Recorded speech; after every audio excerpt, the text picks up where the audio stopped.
And this is something I want to share. You find in any profession, the most important thing is to be able to associate with your colleagues. By doing this, you learn new techniques. And I just have nothing but great thanks and great admiration for every single practitioner who has helped me along my path. I'll give you an example. I was at a conference for herbalists a few years ago. After I'd done my training, it would have been the year after, and one of the herbalists, we were just having a very brief conversation, no more than 2 minutes, and he just said, "Oh, I see, you're working with removing entities, are you? Well, have you thought about working with the blue vortex?" Do you know that's all he said? He just asked me one question: have you thought of working with the blue vortex? Well, I can go on journeys, I'm a practitioner, so that's what I did. I went on a journey and I asked my guides about the blue vortex. The blue vortex, yes, right, come on, let's get on with it. That's what you want to be doing. That's a way that you can far more efficiently remove negative energies from your clients. And so they said, we're going to take you through this slowly. The first thing you can do is go find a piece of paper and a blue crayon, and you can draw a blue vortex on the paper. I did this, I laminated it, and for months I used to take this around with me. I'd put it on the floor or I'd stick it on the wall, and when I was drawing these negative energy out to clients, I would send them into the blue vortex, and there it was. It was represented in a picture. After a few months of that, I just simply stopped bothering. What's the point of doing that? That was just to tune me into the call to the blue vortex.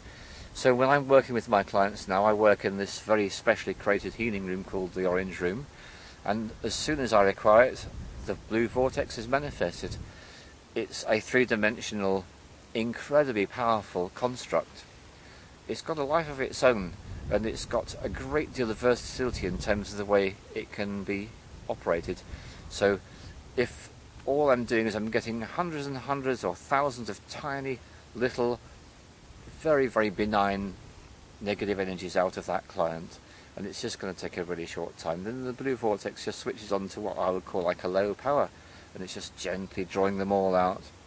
Supposing I've got a client who's been seriously affected by a black magician, this happened to me some months ago, and I can see this person's life is being turned upside down. He's already told me he's lost his job, he's frightened about losing his home next. His life's unravelling, it's coming to pieces. Now as soon as I step into the wells and I can see we're dealing with some really major nastiness, it's like, well, the first thing that happens is the energy of body arrives in the Orange Room on the couch that we have for him, and we have restraints, and the restraints are activated, which means he's literally held down on the couch. This isn't something we do every day by any manner of means, but he's there, he's immobilized on the couch, very, very forcefully restrained. We then have a whole load of force fields which get set up, which completely surround him and contain these really violent energy beings. Once that's all set up within this confined space, the vortex will be activated and it will be on maximum suction. Then in will go ayahuasca. She will turn his energy being completely toxic, so the entities cannot stand being in them anymore.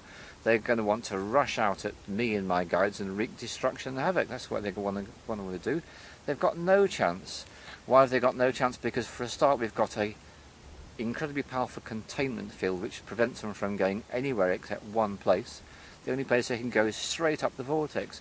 What is the vortex doing? It's on maximum suction. So guess what? There's only one place they're going straight into the vortex. Now if I were you, the question I'd be asking at this time is, okay, so these negative energies, he gets them out, they go into the vortex. Where do they go? Good question, isn't it? Well, I'm going to tell you exactly where they go. They go to their own conception of heaven, because all these negative energies are only on this planet, in these human beings, stuck in this third stroke, fourth dimensional realm, because they haven't got the means to get to where they're supposed to go themselves. They can't do it. They haven't got the power, they haven't got the energy. They require a shaman or some other magical practitioner to help them and assist them on their way. And that's why the work that I do is, from my point of view, so very important.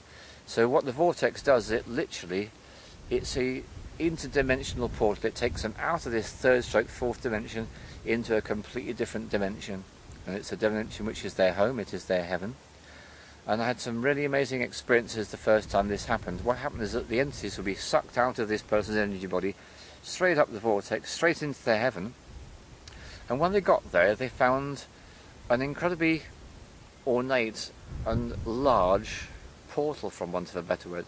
2 huge columns and an archway over the top. And over the archway were written words. And the words were basically saying, this is it guys, you've waited to go to this place for all your existence, you're here, this is what you want, it's paradise, you found it, isn't that great? And in the very early journeys that I was doing, of sending these entities through, what would happen is the first ones that would go through, they would go through and they would experience what was going on, and they'd be so delighted they would actually nip back through the vortex and let all their colleagues who were still in this person's energy field, it's not a con, it's true, come on, what are you waiting for? And they would give a big beaming smile of gratitude to myself and the guides, and it's like they knew we were not conning them. They knew that we'd been straight and honest with them, we'd been in integrity. We were not just trying to get rid of them, we were actually helping to go home. And that's the way I see it. So the fundamental job of removing negative energies from human beings, and just imagine 70% of all human beings on this planet are currently infested with these negative energies, and they create depression, they create cantankerousness, they create people who go and train themselves to become dark magicians and do things to hurt people. They incline people to torture, they incline people to murder, they incline people to all sorts of horrendous violent crimes. And all they're doing is they're rattling around saying, I'm stuck, help, and waiting to be released. It's such a strange thing, isn't it? And to think that most people don't have any idea this is going on, and this is the explanation for so much of the strife and difficulties that's going on this planet.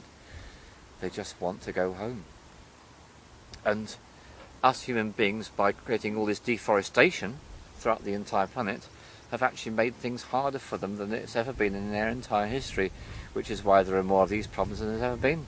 So we're the architect of our own demise here, and it's the practitioners, shamans and other practitioners, that are doing what we can to free people and free these beings and give them their life back where they're supposed to be. It's heartening work, it's very gratifying. It makes you feel like $1 million when you've had a client and you know they've been suffering, and you know that when you've done the work they're going to feel a lot better.